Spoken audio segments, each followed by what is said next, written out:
মুহতারাম প্রধান অতিথি আমিরে জামাত ইফতার মাহফিলে যোগ দেওয়ার জন্য এসেছিলেন।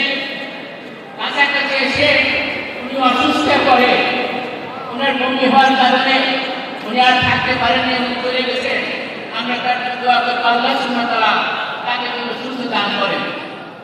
আমি অনুরোধ করব প্রশাসনকে বলবো, সরকারকে বলবো, এই দিন আর কাল মনে করবেন না।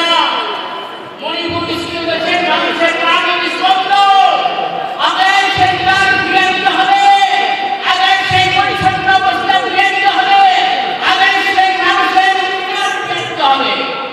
ছাত্ররা এখন 2000, 2000, 1000 টাকা করে ফি দিতে হয়। এত টাকা আমাদের ছাত্ররা আমাদের সন্তানরা দেবে। আমরা যখন স্কলারশিপ দান করেছিলাম আমাদের এত টাকা আমরা ফি থাকতে পারি না। আমাদেরকে সেটা লক্ষ্য রাখতে হবে। আপনাদের সামনে বেগুনা ব্রাক সম্বন্ধে কথা বলতে হচ্ছে। আমাদের মুহতারাম প্রধান অতিথি আমিরে জামাত ইফতার মাহফিলে যোগ দেওয়ার জন্য এসেছিলেন। কাছাকাছি এসে উনি অসুস্থ করে ওনার বমি হওয়ার কারণে উনি আর থাকতে পারেননি এবং চলে গেছেন। আমরা তার দোয়া করব আল্লাহ সুবহানাহু ওয়া তাআলা তাকে যেন সুস্থ দান করেন।